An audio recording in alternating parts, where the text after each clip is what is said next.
a tree grown there in years past, and it blown over, and it let there was a hole under the roots. And I yelled to Bob to duck in that hole, which he did. And when he was out of sight, the moose came over to my tree, and she was bumping it with her shoulder and pawing it with her front feet. But I was up high enough, and there wasn't any problem. But about that time, Bob popped out of the hole, and the moose saw him and took him around the tree, and he's back in the hole again. And then the moose again came over to the tree where I was, and she was trying to get me out of there. And again, Bob's out of the hole.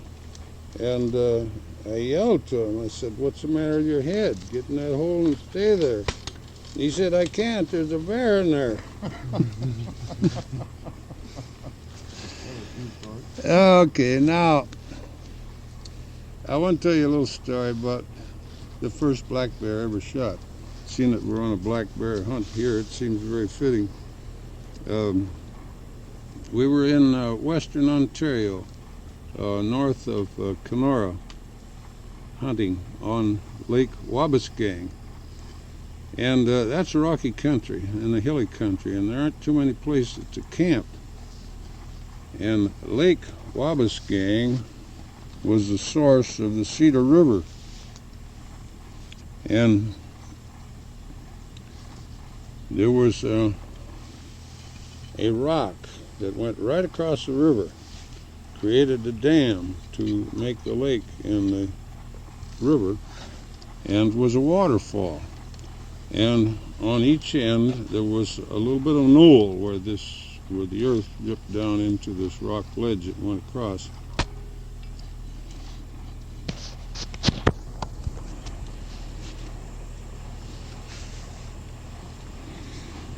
There was a knoll on each side of the river, on the ends of the rock ledge that created the dam. And on the left bank of the river, going downstream, it was a fairly wide knoll, and it was a blackberry patch. But there's bear trails going through it two ways, one from the river up and one parallel to the river. But it was one of the few places to camp, so we cleared off the blackberry bushes and set our tent up right in the middle of this bear intersection, so-called. And we had a great hunt there. We shot, I shot a moose and a black bear finally. My partner, Nick Knickerbocker from Rosé, Virginia, got up early in the morning to answer a call of nature.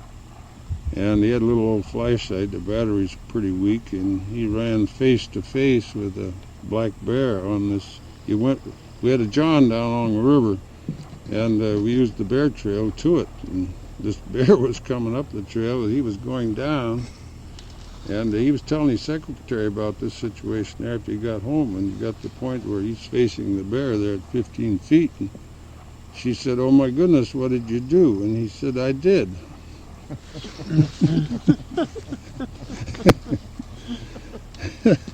Then there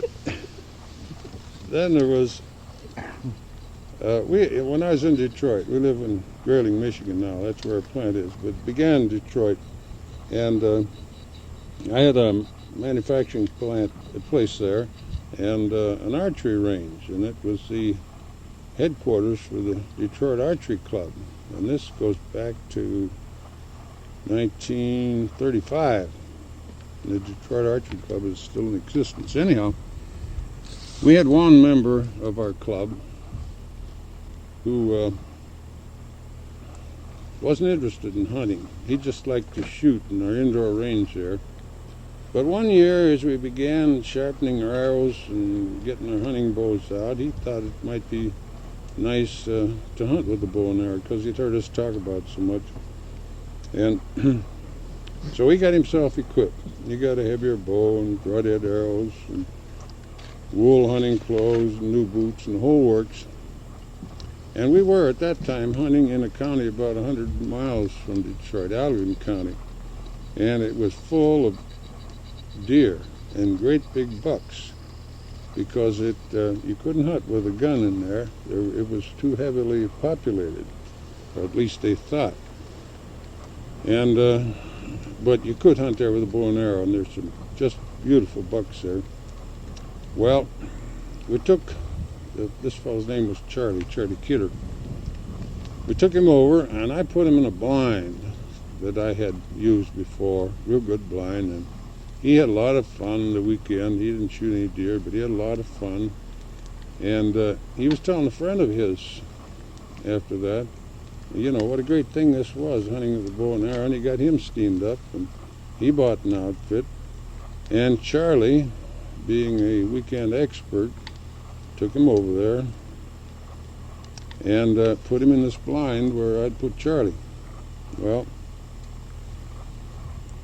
he went back, check on him in a couple hours, and he was all excited. A great big buck had come by, and he'd hit it, and oh man, he was all steamed up. So they couldn't find any blood, but they began looking in ever-widening circles, and finally they came onto this great, big, beautiful monster with a big rack of horns.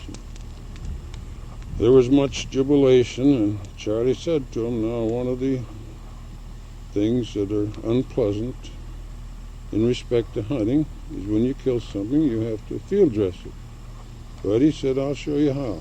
Well, of course, Charlie had never field dressed any, but between the two of them, they said they lost their cookies a couple of times, but they finally got it cleaned out. He said the stench was just terrible. But in those years, if you shot a deer over there, you had to check it in at the wildlife station, where they, you know, measured it and aged it and everything else. So they were able to get the car into where this deer was, and finally got it loaded on the fender and drove triumphantly into the checking station. And the fellow came out, looked it over, and he said, well, boys, he said, this deer's been shot with buckshot. He's been dead about a week. I suggest you take him out and bury him. Then another story has to do with Allegan County also. Archers from all over came over there to hunt that. This fellow was from Grand Rapids, Michigan. It's about 100 miles from Allegan. He was there just for a weekend. And on Sunday evening, he hit a beautiful buck, just at dark. And he went so far as to see that there was a bloody trail, but he didn't want to take any chances in losing it, and he had to be back on the job the next morning. So people were always running into the headquarters there saying, oh, I shot a deer, would you look for it? And they didn't usually have too much luck, because usually the arrow was found in the woods, in the bushes, or in a tree. And he felt that in asking for help for them to look for the deer in the morning, that he should have some evidence that he shot it. So he broke off an arrow, and he dipped it in this blood, which was very plentiful on the trail, and went into the checking station and asked him if they looked for this buck. He said, look at this, I shot a big buck. He told them where it was, and he had the evidence, you know, so they said, yes, they'd go look for it in the morning. Well, they went out and just going a short ways in the trail, and they found the buck.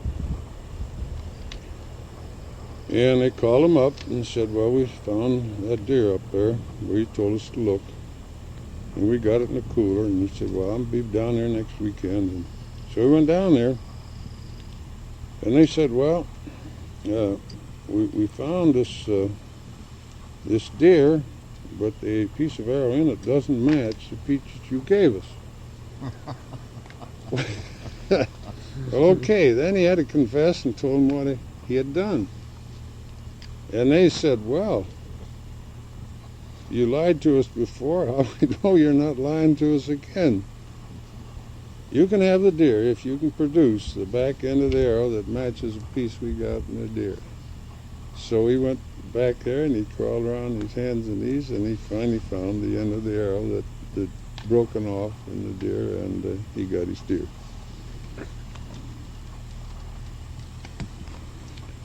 Yeah, turn it on. All right, now, I've been to Africa 3 times. First time, 1955. And all I was able to do there that time, as in many other hunts in new places or for different kind of game, I found out mostly what not to do the next time I went. And the next time I got to Africa was in 1965. I made another trip then in 1966. In 1965, for some crazy reason, I was interested in shooting an elephant. I had a very good shot, very good hunt before we went after elephants. Shot a very beautiful greater kudu, water buck. Didn't shoot any buffalo that trip. Shot warthogs and impala, that kind of lesser game. And finally, in the meantime, we had our ears cocked for elephant. One evening, a native came into camp. It was a little spike camp we had, not the main camp. And he said elephants were coming to water at the river near his village every morning about daylight. And there was one pretty good bull in a small group that came down there. So next morning we hit that place at daylight, and the elephants had gone, but we took their trail. They're very easy to track. And we trotted and walked fast for almost 3 hours. We would have caught up with them much sooner, but we ran into a herd of buffalo that went crashing off. And that frightened the elephants, and they increased their pace, and we had to increase ours. And when we caught up with them, I don't know, it's 12 miles or maybe 15, there were about 200 elephants. And if we had had a more experienced hunter, white hunter, I think we would have not tackled them. But we had a young, aggressive fellow who lacked experience, and we tackled him. This herd was 3 or 4 deep and a quarter of a mile long, moving along. And we got in close to them, looking for ivory. They were in thick bush. We couldn't always see the ivory, but you could see which one was the biggest. The one was the highest in the back. And the biggest one didn't have any tusks at all, although he was a bull. They break them off sometimes. And while we were looking these over, a cow from down the line winded us and came after us. And we took off. Well, she didn't press it or didn't want to leave the herd, I guess, but the natives, I had a cameraman, we had the outfitter, we had 4 or 5 natives, a couple of them from the village, the chief from the village. And we'd started off with water, but somewhere along the way, the water got lost, or drank or something. Anyhow, we didn't have any water, and it was pretty warm. Well, we went back. Oh, the natives left us. Too many elephants. We all get killed. And my cameraman wanted to leave. And he said, let's get out of here. And I didn't answer him. And I kind of looked at the outfitter, and, I didn't know. That's my first elephant hunt. How did I know if you get a whole bunch of them, you shouldn't mess with them? But anyhow, we went on. And somehow or the others, the natives kept track of us. And I finally saw a bull standing in the trees. And we worked up on him. We got 40 yards from him. But he was behind bushes. And it just waited. He was headed to go out in front of us from behind the bush. At least that's the way he was standing. And I waited for a couple of minutes, and my cameraman was behind me. And finally, he stepped out, and I shot him. was 40 yards. I had a real heavy arrow. I glued a aluminum arrow into a number 10 microfight glass arrow, and I got me about over 900 grains of arrow. And I used a razor head with an insert, and an elephant takes about a 5-foot step, and while he was only walking, he was going fast. Anyhow, I didn't lead him enough, and I shot him in the liver. I was wanting to shoot him in the lungs, but I shot him in the liver. And he didn't come at us. He ran off. There were 3 cows with him. They ran off. Well, we sat there for a while, and maybe half an hour. And then we took a trail, and there was blood. No problem tracking. But we kept running into elephants. One bull came at us, and we thought we were going to have to shoot him. The outfit had a .458 Winchester, and but we didn't. Twice the elephants charged it, but they always stopped short, fortunately. In the meantime, after I made the shot, we picked up the rest of our crew. They appeared miraculously out of the bushes, and we decided that we'd pushed our luck a little too far, and besides, we're a long ways from home. We didn't have any water, so we started for camp. And going back, we walked fast and ran. And I said to the outfitter, "What's the hurry getting back? I can understand how we got to hurry to catch up with them, but we know where we're going, and nobody's going to move camp." Well, he said, "You'll be less tired when you get there doing it this way than if you just walk slow." And I don't know. That was his theory. Anyhow, we got back to camp, and to this native camp. We were all just, our mouths felt like dry cotton, and all dying for a drink. And they offered us water, muddy water, in dirty, gourd mugs, which we had to refuse. And we were kings, of course, because we'd killed an elephant, and they're going to get the meat, and that's a big deal.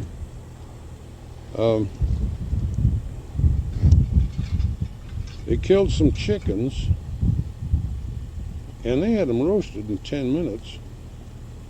And they offered us those. Well, geez, you stick a knife in and the blood's running out, and I couldn't eat that. Well, anyhow,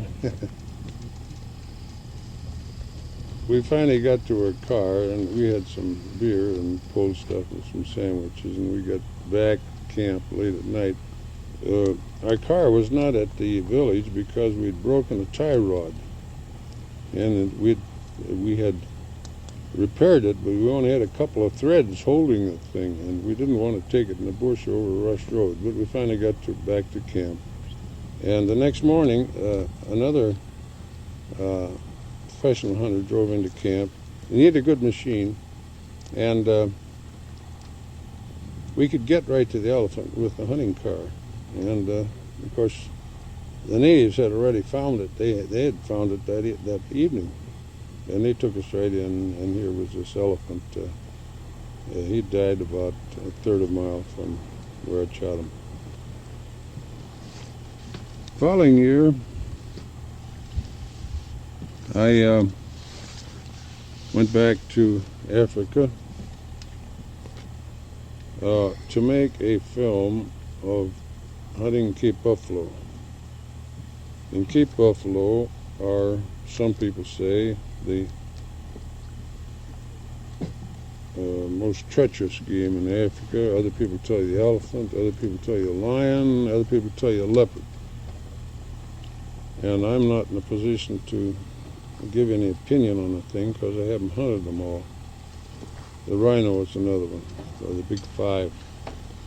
But buffalo have a very short temper. The first encounter I had, we were going out through a village, and the chief hailed us down. And he said there was a buffalo been chasing people. They were eating the buffalo was eating the garden and chasing the women, and he was down right in the riverbed right now, and would we go shoot him? Well, you have to take all those kind of things with a grain of salt, because they need meat. They want meat. And if they can get you to shoot the buffalo, well, that's a big deal. They got meat. But this was true in this case. They went over to the river bank. And the river was a mighty river in the rainy season, but we were there in the dry season. And there was a high bank, maybe 50 feet high, and there was a third of a mile across another high bank, but there's just a trickle of the river going down the middle of it. And this other area was covered with elephant grass, which is not grass at all. It's kind of a reed-like thing, and grows, 10 feet high and thick as the hair on a dog. We got over to the bank there, and there were 3 natives there, camped. I say camped.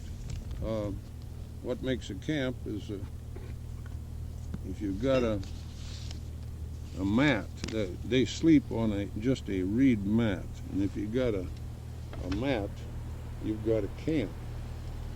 Well, they had been drinking palm juice. They collect juice from a short ground palm. They cut the top off of it, and the stalk bleeds and runs into the leaf is sort of V-shaped. The leaf makes a little trough to drain into a half a gourd, and they have these things set up all over, and they can get pretty high on this palm juice. And they were a little high, but they did know where the buffalo was. They pointed out about 60 yards. He said, right there. Well, I didn't believe him, but as it turned out, that's where the buffalo was.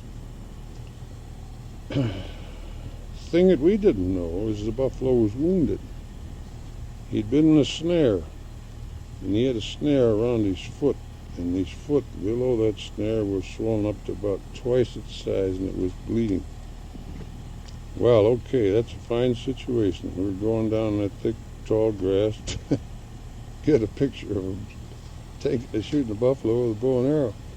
Well, I said, hey, that's too thick down there. No, there are openings. There's trails there, and there are openings. And okay, we went down.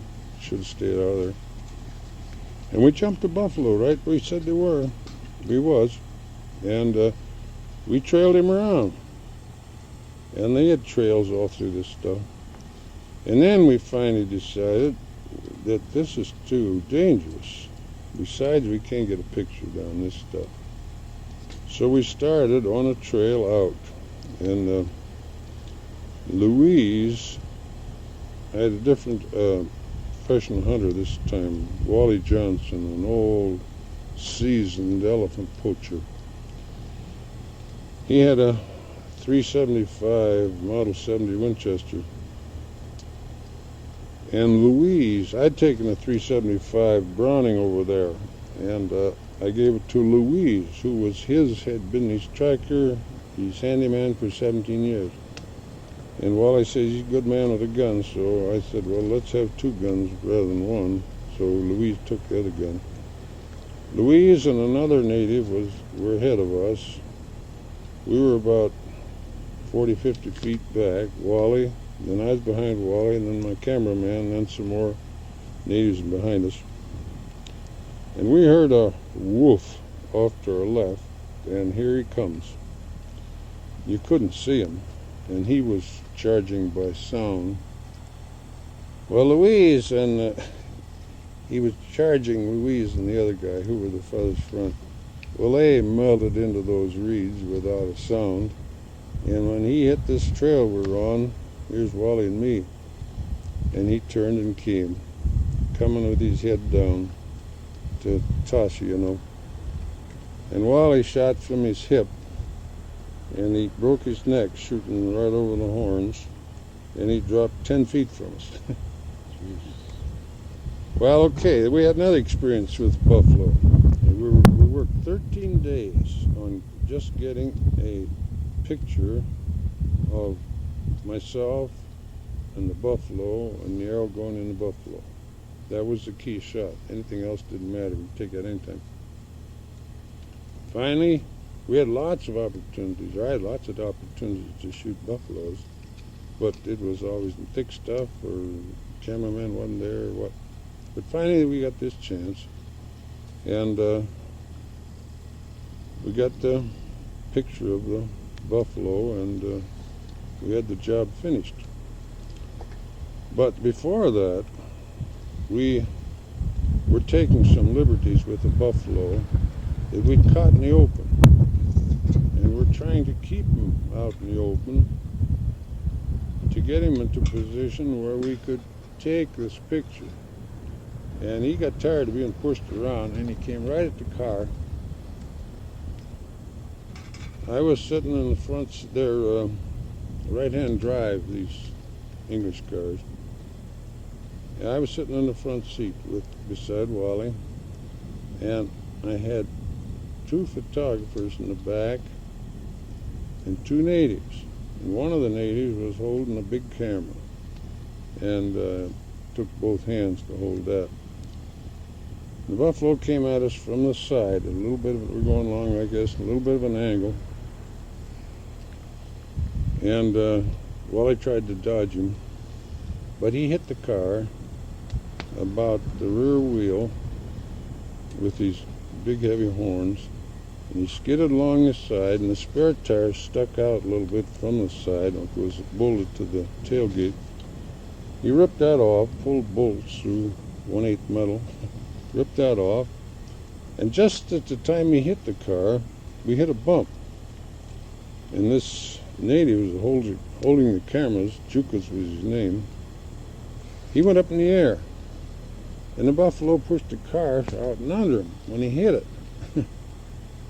And when he came down, the car was not there. And Wally said after me, well, anyhow, I'll continue the story. And the buffalo skidded off, and he made a circle around, and I stepped out of the car. It had stopped by that time, and shot the buffalo. And why I shot it, I don't know, because we couldn't get a picture. I just thought, he should be shot if he's that mean. And everybody else was watching Chuko disappear off in the horizon. And well, I said, Wally, was Chuko hurt? No, he said, fortunately, he landed on his head.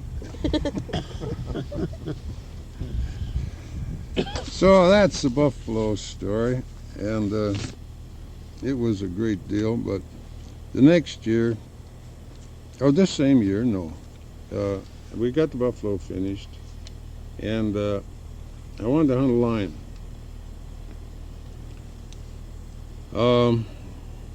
There was a professional hunter there named Ken Phelps who had been chewed up with a lion. He was pretty badly mangled, but anyhow, he had a client there, and they had found a buffalo that the lion had killed. A lion can kill a buffalo sometimes, not always. And they had shot. There were 2 males, and they had shot one of them. And they just wanted one, and they said, if you want to go in, we got a blind there, and it's all yours. So we went down and looked the situation over, and it was kind of in a draw. And they had a blind about 40 yards away. Of course, that's a little far for the bow, so we moved it to about 20 yards and got in it. And we're going to spend the night there. We get in there in the middle of the afternoon. We're going to stay in the evening and in the morning. And just before dark, the lion came in, and I raised up to shoot, and he streaked out of there. The lion that they shot, they couldn't get that night because the other lion wouldn't let them at it. And they didn't want to shoot both of them. They couldn't get it till the next day, and then they got it, and the other lion wasn't there. So that's kind of a lion we're up with. Well, he streaked out of there. But he was back in about 15 minutes, and I let him get a little closer to the bait. But he was watching. When I raised up, he started out, and I shot, and made a good shot. Hit him in the rear end, in the hip, but it wasn't quite good enough. We took a trail next morning, and he had laid down about 400 yards from there. He had chewed my beautiful aluminum arrow into 4 pieces, and there was a blood spot about that big, but no lion. And those natives are really something on a track. We track this line. They go along, bending over, and snapping their finger. They got a snapping signal for each other. And especially if they lose the track, somebody finds it, and he snaps his finger 3 times. You got track here. And, well, of course, I'm a great hunter, and I was tracking too, and I would call them over. And, wrong track. Not the right line. They could tell with the track what line they were trying. Well, anyhow, after a couple hours, we jumped the line, but he was all right, and we'd had to kill him with a rifle if we wanted him, and that it wouldn't have been a bow trophy, so we let him go. Well, then, they said we got to go about 50 miles from here. That's where the lions are. Okay, we piled in the Toyota. Went down to another camp that this same outfit had. And on the way, we stopped at a village, and we picked up the chief, whose name was Pala.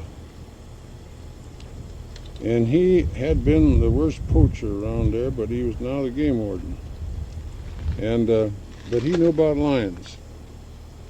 And we hired him to guide us on a lion hunt. And he told us where to drive and whatnot. We got down the place, quite a few lion tracks. Shot a couple wildebeest, and we found a place where there was a thicket about 50 feet in diameter, or 40 maybe. And there was a tree there 20 yards away. It's kind of open country, but there's a tree there 20 yards away. And we shot 2 wildebeest and chained the tree, and then we cleared out the inside of this thicket to use as our blind. And the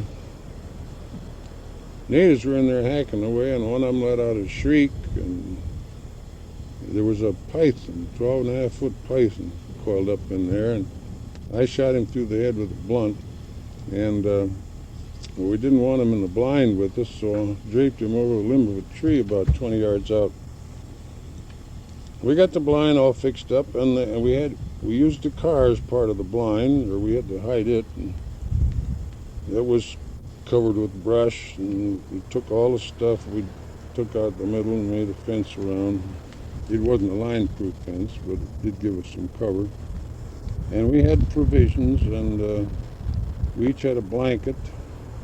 And we were going to stay the night, get the evening hunt, the afternoon hunt, and the morning hunt. And we dragged one of these zebras all over the place for miles, laying down the trail. And about 3 or 4 o'clock in the afternoon, we settled down the blind.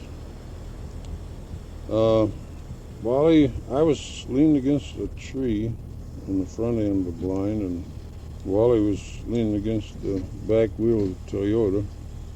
We each had a 375 beside us, and the Apollo